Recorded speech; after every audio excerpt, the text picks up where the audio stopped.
जी, स्वागत है आपका इस रामायण की सुंदर सी सीरीज में। आप सभी को पता है कि लॉकडाउन के दौरान रामायण जो है दूरदर्शन पे आ रहा था और अभी हाल ही में दूरदर्शन पे रामायण समाप्त हुआ है। तो आइए देखते हैं कि आपने रामायण कितने ध्यान से देखा है और कितने प्रश्नों के उत्तर आप दे पाते हैं। ठीक है, तो भगवान श्री राम का नाम लेकर के हम वीडियो को शुरू करते हैं। जय श्री राम। ठीक है, तो पहले प्रश्न की तरफ बढ़ते हैं।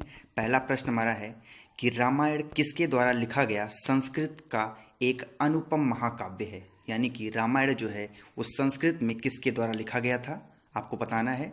तो ये किसने लिखा था? ये लिखा था आदि कवि वाल्मीकि जी ने लिखा था। ठीक है, और वाल्मीकि जी रामायण में कैसे दिखते थे, ये देखिए इनका फोटो है। वाल्मीकि जी बिल्कुल हूबहू वही हैं, मैं वही फोटो लगाया हूँ जैसे कि रामायण में जो आपने देखा होगा। ठीक है, चलिए दूसरे प्रश्न की तरफ बढ़ते हैं। दूसरा प्रश्न है कि दशरथ के ज्येष्ठ पुत्र का क्या नाम था। यानी कि राजा दशरथ जो थे उनके बड़े पुत्र का क्या नाम था? तो उनके बड़े पुत्र का नाम था भगवान श्री राम। ठीक है, और भगवान श्री राम कैसे दिखते थे रामायण में, आपको बिल्कुल याद होगा, ऐसे ही दिखते थे भगवान श्री राम। इनका जो है रियल में नाम क्या है? इनका नाम है अरुण गोविल जी। ठीक है, अगले प्रश्न की तरफ बढ़ते हैं। अगला प्रश्न है राजा जनक कहाँ के राजा थे। तो जो राजा जनक थे वो माता सीता के पिता थे। और राजा जनक कहाँ के राजा थे? ये थे मिथिला के राजा। और मिथिला आज के समय में कैसी दिखती है, आप ये देख सकते हैं, मिथिला हमारी ऐसी ही दिखती है। ठीक है, अगला प्रश्न है प्रश्न नंबर 4। राजा दशरथ के कितने पुत्र और कितनी पत्नियां थीं, आपको बताना है। तो राजा दशरथ के कितने पुत्र थे और कितनी पत्नियां थीं? राजा दशरथ की 3 पत्नियां और 4 पुत्र थे। ठीक है, और आपके इस फोटो में देख सकते हैं वो ये ऊपर की तरफ खड़ी हुई हैं, 1 2 3 3 इनकी माताएं हैं, भगवान श्री राम, लक्ष्मण, भरत और शत्रुघ्न की। और ये राजा दशरथ खड़े हुए हैं। ठीक है, अगला प्रश्न है इनमें से कैकेयी के कौन पुत्र थे। यानी कि माता कैकेयी के इसमें से कौन से पुत्र थे? तो ये थे भरत। ठीक है, और भरत कैसे दिखते थे, ये देखिए, आपने रामायण जरूर देखी होगी और भरत का बहुत ही इंपॉर्टेंट रोल था उसमें, ऐसे ही दिखते थे भरत। अगला प्रश्न है कि लक्ष्मण और शत्रुघ्न की माता का क्या नाम था। मैं बता दूं आपको कि लक्ष्मण और शत्रुघ्न जो है एक सगे भाई थे। और इनकी माता कौन थी? इनकी माता थी माता सुमित्रा। यानी कि ऐसी दिखती थी माता सुमित्रा, आप देख सकते हैं, ऐसा आपने देखा होगा रामायण सीरियल में। अगले प्रश्न की तरफ बढ़ते हैं हम। अगला प्रश्न है राम के लिए 14 वर्ष का वनवास किसने मांगा था। तो राम के लिए जो 14 वर्ष का वनवास मांगा था, ये मांगा था कैकेयी ने। ठीक है, और कैकेयी ऐसी दिखती थी, आपने रामायण में देखा होगा, आपको याद आया होगा। अगला प्रश्न है लंका के असुर राजा रावण की छोटी बहन का क्या नाम था। बिल्कुल बहुचर्चित हैं ये, और आप बिल्कुल जानते होंगे इनको। ये कौन है? ये हैं शूर्पणखा। बिल्कुल यही फोटो है, यही यही पोज है। मैंने आपको एकदम डाउनलोड करके आपको मैंने दे दिया है, आप ऐसे ही देख सकते हैं। ठीक है, अगला प्रश्न है रामायण में इनमें से कौन सी जोड़ी भाई की नहीं है। तो इसमें से देखिए सुग्रीव और बाली भी एक भाई थे, लक्ष्मण और शत्रुघ्न भी भाई थे, इनसे तो सभी जानते ही हैं। जटायु और संपाति भी एक भाई ही थे, लेकिन जो सुग्रीव और मेघनाथ हैं ये भाई नहीं थे। ठीक है, चलिए अगले प्रश्न की तरफ बढ़ते हैं हम। प्रश्न नंबर 10 कि श्री राम जी को लक्ष्मण के प्राण बचाने के लिए संजीवनी बूटी लाने का भेद किसने बताया था। ठीक है, कि संजीवनी बूटी आप ले आइए जिससे जो है लक्ष्मण के प्राण बच जाएंगे। वो कौन से वैद्य थे? उन वैद्य का नाम है सुषेण। ठीक है, बिल्कुल यही फोटो है, यही पोज है जो मैं आपके लिए लेके आया हूँ। ये फोटो आप देख सकते हैं, आपको याद आया होगा, यही है सुषेण। ठीक है, अगला प्रश्न है प्रश्न नंबर 11 राम भक्त हनुमान के पुत्र का क्या नाम था। तो जो राम भक्त हनुमान हैं उनके पुत्र का नाम था मकर ध्वज। ठीक है, वीडियो अगर आपको पसंद आ रही है तो कृपया करके वीडियो को आप लाइक कर दें और चैनल को सब्सक्राइब जरूर कर दें। ठीक है, ये है मकर ध्वज। ठीक है, इनकी फ़ोटो नहीं मिली लेकिन मैं आपके लिए लेके आया हूँ ये। अगला प्रश्न है प्रश्न नंबर 12 लक्ष्मण को नागपोश से मुक्त किसने कराया था। तो जो नागपाश था उससे किसने मुक्त कराया था?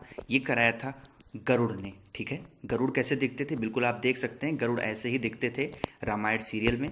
अगला प्रश्न है श्री राम को वनवास भेजने की प्रेरणा कैकेयी को किससे मिली थी। यानी कि श्री राम को जब वनवास भेजा गया तो कैकेयी ने खुद का दिमाग नहीं लगाया था, लेकिन उनको किसी ने बताया था, किसी ने उकसाया था कि आप जो है ये जो है वरदान मांग लो राजा दशरथ से। तो ये थी मंथरा। ठीक है, मंथरा कैसी दिखती थी आप ये देख सकते हैं, बिल्कुल ऐसी थी रामायण सीरियल में मंथरा। अगला प्रश्न है हनुमान ने माता सीता को अशोक वाटिका में किस वृक्ष के नीचे बैठा हुआ देखा था? बहुत ही कंफ्यूजिंग प्रश्न है, बहुत लोग कंफ्यूज होंगे और हर कोई इसका जवाब अशोक ही देगा, लेकिन ये उत्तर बिल्कुल गलत है अशोक। इसका सही उत्तर होगा शिंशप्पा। ठीक है, शिंशप्पा। तो शिंशप्पा का पेड़ देखिए, ऐसे ही माता सीता बैठी थी और ये जो पेड़ आपको दिख रहा है यही है शिंशप्पा का पेड़। ठीक है, अगला प्रश्न है मेघनाथ का दूसरा नाम क्या था? तो जो मेघनाथ था उसका दूसरा नाम था इंद्रजीत। ठीक है, मेघनाथ बिल्कुल यही थे, आप देख सकते हैं फोटो में मेघनाथ ऐसे ही दिखते थे रामायण सीरियल में। अगला प्रश्न है रामायण में कुल कितने अध्याय हैं? बहुत ही महत्वपूर्ण, रामायण में कितने अध्याय हैं? कुल अध्याय कितने हैं? 7 अध्याय हैं रामायण में। और वो 7 अध्याय कौन कौन से हैं? आप लोग अगर आपको पता है तो आप कमेंट बॉक्स में जरूर बताइएगा। ठीक है, अगला प्रश्न है श्री राम की सेना में विश्वकर्मा के अवतार कौन थे?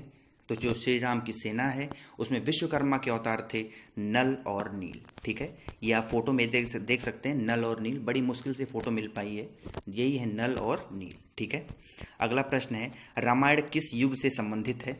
तो रामायण किस युग से है? ये है त्रेता युग से। ठीक है, त्रेता युग से संबंधित है रामायण। अगला प्रश्न है महर्षि वाल्मीकि के बचपन का क्या नाम था? तो जो महर्षि वाल्मीकि हैं इनके बचपन का नाम था रत्नाकर। ठीक है, रत्नाकर था, यही महर्षि वाल्मीकि है, जैसा मैंने आपको पहले भी ये फोटो दिखाई है। अगला प्रश्न है कि उस पर्वत का क्या नाम है जो समस्त पर्वतों का राजा है? ठीक है, तो वो पर्वत कौन है? वो पर्वत होता है हिमालय, जैसा कि ये फोटो में आप देख सकते हैं, ये है हिमालय। ठीक है, अगला प्रश्न है रामायण के प्रथम अध्याय का क्या नाम है? जो रामायण का प्रथम अध्याय है, टोटल 7 अध्याय होते हैं, जिसमें से प्रथम अध्याय कौन सा है ये पूछा हुआ है। तो जो रामायण का प्रथम अध्याय है वो होता है बाल कांड। ठीक है, अगला प्रश्न है रामायण के सबसे छोटे कांड का क्या नाम है? तो रामायण का जो सबसे छोटा कांड है 7 कांड में वो है अरण्य कांड। ठीक है, अरण्य कांड सबसे छोटा कांड है। अगला प्रश्न है लंका का राजा रावण किस वाद्य यंत्र को बजाने में निपुण था? ठीक है, जो लंका के राजा थे रावण, वो किस वाद्य यंत्र को बजाते थे? वो थे वीणा बजाते थे। ठीक है, वीणा को बजाते थे। ये हैं रावण, आपने बिल्कुल देखा होगा, बहुत ही बढ़िया रोल इन्होंने निभाया है रामायण सीरियल में। ठीक है, और एक फ़ोटो मैं आपको और दिखाता हूँ, ये फ़ोटो है, अगर किसी को पता है ये फ़ोटो कहाँ की है तो मुझे ज़रूर बताइएगा। आप देख सकते हैं यहाँ जो है भगवान शंकर और माता पार्वती ऊपर बैठे हुए हैं और नीचे जो है रावण जो है वीणा बजा रहा है। ठीक है, ये फ़ोटो कहाँ की है ज़रूर बताइएगा। अगला प्रश्न है इंद्र के विमान का क्या नाम था? तो इंद्र के जो विमान था उसका नाम था पुष्पक विमान था। ठीक है, अगला प्रश्न है, ये देखिए आप पुष्पक विमान ऐसे देख सकते हैं आप, बिल्कुल यही था। अगला प्रश्न है श्री राम द्वारा परित्याग कर देने के बाद माता सीता किसके आश्रम में रही थी? जब श्री राम ने माता सीता का परित्याग कर दिया तो जो माता सीता थी किसके आश्रम में रही थी? आपको सभी को पता होगा ये किसके आश्रम में थी, ये थी महर्षि वाल्मीकि के आश्रम में। ये देखिए माता सीता महर्षि वाल्मीकि जी के साथ खड़ी हैं। ठीक है, अगला प्रश्न है राजा दशरथ ने पुत्र पाने हेतु कौन सा यज्ञ किया था? ठीक है, तो कौन सा यज्ञ किया था? ये इन्होंने किया था पुत्र कामेष्टि यज्ञ। ठीक है, पुत्र कामेष्टि यज्ञ किया था, इसी तरीके का कुछ यज्ञ हुआ था। ये फोटो मैंने बहुत खोजने की कोशिश की लेकिन नहीं मिल पाई, तो मैंने ऐसे ही कोई विजुअल पिक्चर लगा दिया। ठीक है, चलिए अगला प्रश्न है समुद्र में रहने वाली उस नाग माता का क्या नाम था जिसने हनुमान जी को समुद्र लांघते वक्त रोका था उन्हें खाने के लिए? तो वो कौन सी जो है माता थी? वो थी सुरसा। ठीक है, वे एक राक्षसी थी सुरसा, उन्होंने जो है हनुमान जी को रोक लिया था खाने के लिए। ये थी बिल्कुल सुरसा, बिल्कुल फेमस है ये, आप जान रहे होंगे, बिल्कुल आपने देखा भी होगा। अगला प्रश्न है रावण ने किसे अपना दूत बनाकर सुग्रीव के पास भेजा था? तो जो रावण ने एक दूत बनाकर भेजा था सुग्रीव के पास कि पता लगाओ कि उनकी रणनीति क्या है, तो वो थे सुक। ठीक है, ये देख सकते हैं आप सुक को, ऐसे ही थे। अगला प्रश्न है उस सरोवर का क्या नाम था जो 1 योजन लंबा तथा उतना ही चौड़ा था? ठीक है, तो वो सरोवर था पंचासर सरोवर। ठीक है, पंचपासर सरोवर। ठीक है, तो देखिए पंचपासर सरोवर था ये, और 1 योजन का मतलब होता है लगभग 13 से 14 किलोमीटर लंबा और चौड़ा। ठीक है, तो ये देखिए आप इस तरीके से कुछ दिखता है वो सरोवर। ठीक है, अगला प्रश्न है वज्र नामक अस्त्र किस ऋषि के अस्थियों से बनाए गए थे? एक वज्र नामक एक अस्त्र होता है, उसको एक ऋषि के, कौन से ऐसे ऋषि थे जिनकी अस्थियों से बनाए गए थे? वो थे दधीच। ठीक है, दधीच ऋषि थे, ये देखिए आप दधीच की फोटो आप देख सकते हैं। अगला प्रश्न है उस राक्षस का क्या नाम था जिसने माता सीता की हत्या न करने के लिए रावण को समझाया था? ठीक है, तो राक्षस कौन था? वो था सुपाश्रव। ठीक है, सुपार्श्व था वो राक्षस जिसने जो है रावण को समझाया था कि अब माता सीता की जो है हत्या ना करें। अगला प्रश्न है, रामायण कालीन काशी का वर्तमान नाम क्या है? ठीक है, तो काशी का वर्तमान नाम क्या है? वाराणसी है। ठीक है, ऐसी कुछ दिखती है वाराणसी, आप सभी परिचित होंगे। अगला प्रश्न है, मारुति किस देवता का नाम है? ठीक है, तो मारुति जो है वो देवता का नाम है वायुदेव का। ठीक है, तो मारुति को जो है हम बोलते हैं हनुमान जी के पिता भी बोला जाता है। ठीक है, इसीलिए जो है हनुमान जी को मारुति नंदन भी हम बोलते हैं। तो वायुदेव इसका जो है सही आंसर होगा। अगला प्रश्न है क्वेश्चन नंबर 34, किस महर्षि ने श्री राम के दुखमय जीवन की भविष्यवाणी की थी? ठीक है, तो वो कौन थे? तो वो थे महर्षि दुर्वासा। ठीक है, तो ऐसा कुछ दिखते थे महर्षि दुर्वासा। ये वाल्मीकि से कुछ मिलता जुलता फोटो है, लेकिन ये वाल्मीकि नहीं, ये दुर्वासा जी ही हैं। ठीक है, अगला प्रश्न है, श्री राम जी ने समुद्र मार्ग पार पाने की विनती करते हुए कितने दिनों तक तट पर प्रतीक्षा किया था? ठीक है, तो कितने दिन तक तट पर प्रतीक्षा किए थे? ये किए थे 3 दिनों तक। ठीक है, ऐसा कुछ उन्होंने यज्ञ किया था। ठीक है, जो कि 3 दिनों तक उन्होंने प्रतीक्षा किया था ताकि वो समुद्र देव मान जाएं और कोई रास्ता दिखा दें। अगला प्रश्न है, संपाति और जटायु में कितने दूरी तक देखने की क्षमता थी? तो ये थी उनके अंदर 100 योजन की क्षमता। ठीक है, संपाति और जटायु एक भाई थे। ठीक है, ऐसा कुछ थे। संपाति जिन्होंने जो है वानर की सेना को जो है रास्ता बताया था कि जो है यही एक समुद्र है जिसको पार करके आपको जो है लंका जाना है, ये संपाति हैं। ठीक है, जटायु के बारे में आपको आगे बताता हूँ।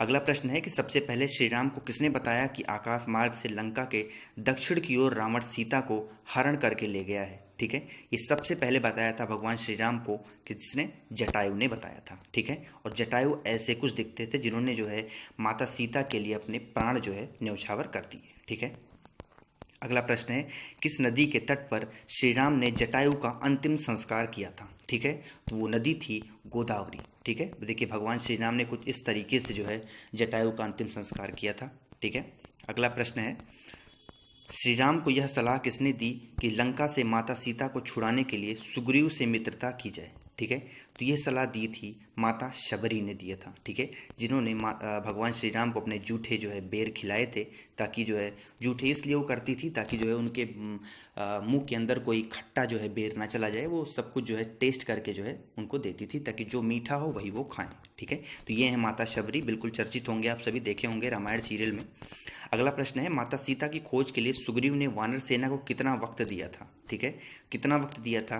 उन्होंने दिया था 1 महीने का वक्त दिया था, यानी 1 माह का वक्त दिया था। ये हैं सुग्रीव। ठीक है, अगला प्रश्न है, निम्नलिखित में से किसने रावण को माता सीता को हरण कर लाने की सलाह दी थी? ठीक है, तो रावण को जो है सीता को हरण करने की सलाह दी थी उनकी ही बहन शूर्पणखा ने। ठीक है, बिल्कुल शूर्पणखा, मैंने आपको पहले ही बता दिया है, यही है शूर्पणखा।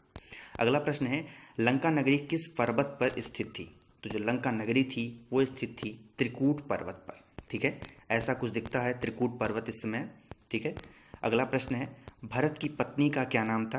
तो जो भरत की पत्नी थी उनका नाम था मांडवी। ठीक है, देखिए मांडवी को सीरियल में आपको इस तरीके से देखती थी, यही है मांडवी जो कि रामायण सीरियल में भरत की पत्नी थी। ठीक है, अगला प्रश्न है, श्री राम के वन चले जाने के बाद भरत अयोध्या से दूर किस जगह पर रह रहे थे? ठीक है, तो ये जो भरत थे बहुत आहत हो गए थे, जो कि जब श्री राम जो है 14 वर्ष के लिए वनवास उनको दे दिया गया, तो ये जो है नंदीग्राम में रह रहे थे। ठीक है, और नंदीग्राम इस तरीके से कुछ वो रह रहे थे, उनके भगवान श्री राम के खड़ाओं को ले जाकर वहाँ रखा था उन्होंने, उसकी पूजा करते थे और वहीं पर वो रहते थे। ठीक है, अगला प्रश्न है, वनवास के दौरान श्री राम किस स्थान पर सबसे ज़्यादा समय तक रुके थे? ठीक है, तो भगवान श्री राम सबसे ज़्यादा रुके थे कहाँ पर? चित्रकूट में। ये देखिए आप, सुंदर सा चित्रकूट ये रहा आपके सामने। अगला प्रश्न है, लक्ष्मण किसके अवतार थे? ठीक है, तो लक्ष्मण किसके अवतार थे? ये थे शेषनाग के अवतार, यही है लक्ष्मण।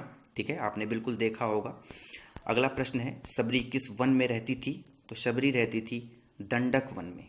ठीक है, आप ये देखिए दंडक, अब वो वन तो नहीं रहेगा लेकिन ये दंडक आश्रम बन चुका है। ठीक है, अगला प्रश्न है, वनवास से लौटकर श्री राम ने अपनी जटाएं कहाँ कटवाई थी? ठीक है, तो जो वनवास से लौटकर भगवान श्री राम ने अपनी जटाएं कहाँ कटवाई थी? ये कटवाई थी नंदीग्राम में। ठीक है, नंदीग्राम अब एक तरीके का जो है ग्राम पंचायत भी बन चुका है। अगला प्रश्न है, राम भक्त हनुमान के पिता कौन थे? ठीक है, तो राम भक्त हनुमान के पिता थे केसरी, जैसा कि आप फोटो में देख सकते हैं कि फ़ोटो नहीं मिली मुझे, लेकिन फिर भी एक विजुअल पिक्चर आपके लिए सामने लेके आया हूँ मैं। केसरी थे भगवान श्री हनुमान जी के पिता। अगला प्रश्न है, श्री राम जिस रथ पर सवार होकर लंकापति रावण से युद्ध कर रहे थे वह रथ किसने भेजा था? ठीक है, तो वो रथ भेजा था भगवान श्री इंद्र ने। ठीक है, ये रहे इंद्र, आपने बिल्कुल देखा होगा। तो ये रामायण का हमारा आज का ये पूरा प्रश्न थे, आपको बिल्कुल पसंद आई होगी। अगर आपको पसंद आई है तो आप जो कमेंट में एक बार जय श्री राम जरूर लिख दें। ठीक है।